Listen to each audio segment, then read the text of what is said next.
as you shift them quickly from crash and burn to crash and learn. Did you know that most leaders are set up to fail? That many crash and burn immediately when they step into a leadership position? Our next speaker will explain why and then show you how to remove the blindfolds and unlock leadership potential faster than ever before. RON RAEL is a profound thought leader who delivers stunning insights on developing new leaders. As a CEO and founder of the High Road Institute, he's worked with powerhouse companies like Microsoft, Starbucks, Costco, and Cabela's, where he has trained more than 14,000 leaders across North America. Today, he's bringing his signature approach to the stage with Remove Their Blindfolds, how to quickly access the new leader's great ideas and brilliance. So get ready for an eye-opening session and give it up for RON RAEL.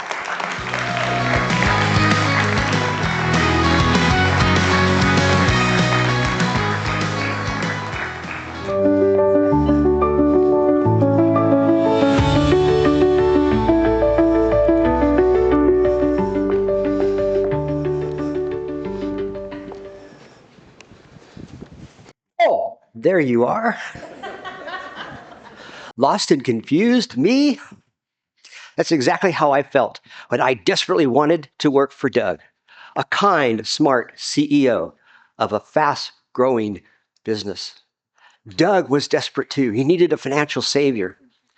Imagine you're Doug when your banker says to you, "You will hire a CPA as your co-CEO or we will fire you." He loses business. Enter yours truly, confused and clueless. Our interview was like two blindfolded people assembling a jigsaw puzzle. Yet Doug exclaimed, "Ron, you're perfect. Our banker will be pleased." We were both grasping at straws in an ocean of cluelessness. The 2 years we co-led his business, we were still wearing those blindfolds.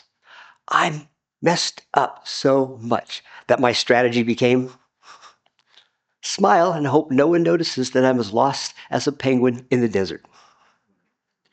Inevitably, it happened. "Ron, we decided to go in another direction with your job. Bye-bye."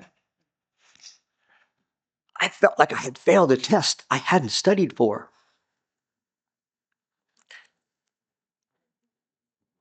In the 5 decades since my Doug debacle, that's what I named it, I have had the honor of coaching more than 14,000 leaders. My first startling insight, how ineffective the new leader is during their formative years. I call this the new leader crash and burn learning curve. Every new leader will crash and burn a lot in their formative years. My second startling insight, of those 14,000 smart men and women, only 2% received any formal leadership training directly from their employers.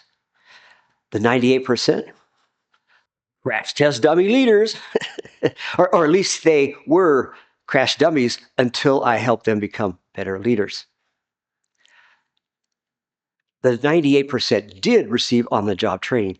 Absolutely none of it was on how to be a good leader.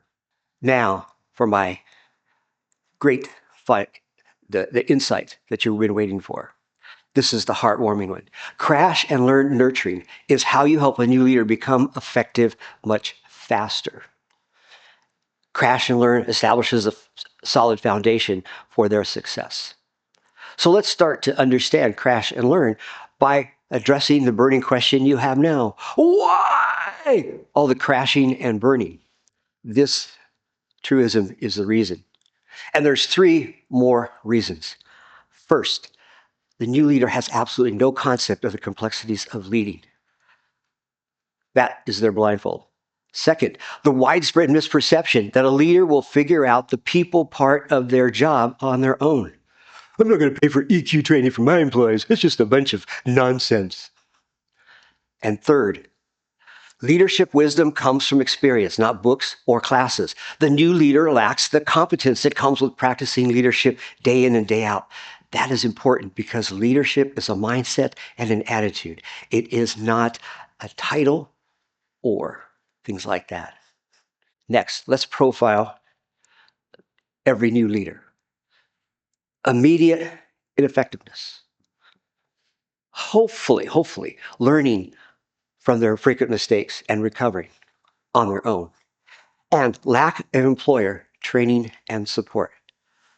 That's why this curve is a reality. It continues to be a reality.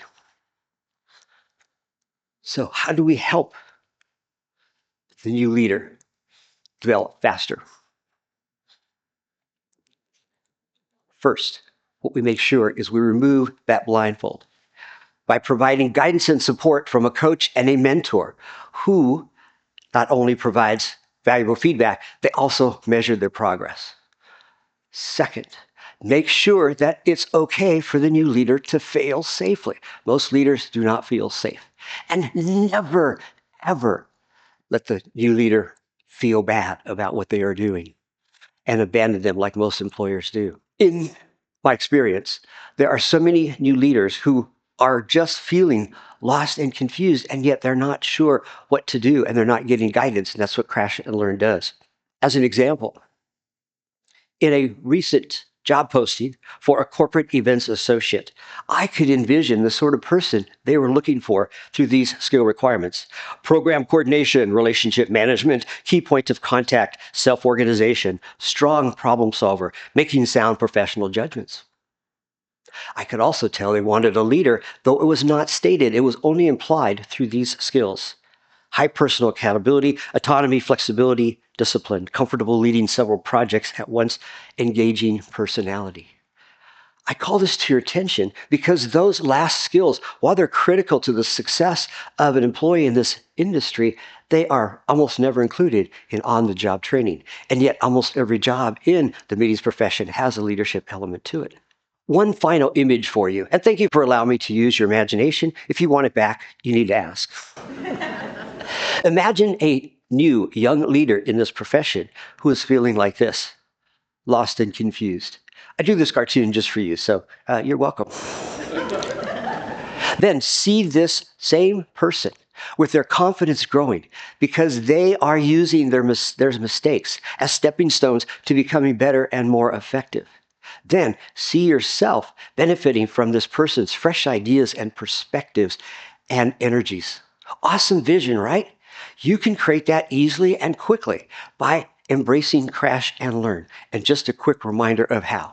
First of all, use this truism as your guide as you create a safe space for the new leader to fail in, which shortens their crash and learn burn curve, which by providing a constant dose of feedback and performance, they will become better. And that, my friends, is how you help and you quickly tap into the brilliance and potential of a new leader in this industry as you shift them quickly from crash and burn to crash and learn. So please transform how you do things and embrace crash and burn. RON RAEL, everybody. Nice job, Ron. Thank you. Yeah. I think most leaders learn through doing, Yes. learn through failing. Yes. Yeah. So what was your first crash and burn moment? Oh, before Doug, it was way on there. For some reason, I've had this bug to be a leader ever since I was a child. And I could see Boy Scouts, Ultra Boys, the band, this and that. I would say, oh, I'll take this on, and then crash and burn. So I did have a reputation for somebody that was undependable, but it wasn't undependable. I was clueless. Got it. Yeah. And when did you first know that shaping leaders was your calling? Be surprised. It was at the age of 11, though at that time I had no concept of what leadership was. I just knew they were influential people that had, big jobs. And so at the age of 11, there was a person in my city that his husband and wife, they embezzled lots of money at a bank and it hurt a lot of people. And I didn't understand that. So I was curious, why did people with all this power and influence do that? So I began to see more and more stories of that. So over the years, that evolved from seeing the bad examples to reading autobiographies and stories and other things about people who did leadership right. And I got more and more encouraged. Then I finally figured out leader. And then I connected the dots to my frequent mistakes and, blowing up on that. But Mhm. as I got better and better, I figured, okay, I think I know a little bit about leadership. Amazing. Thank you, Ron. You're welcome. RON RAEL, everybody.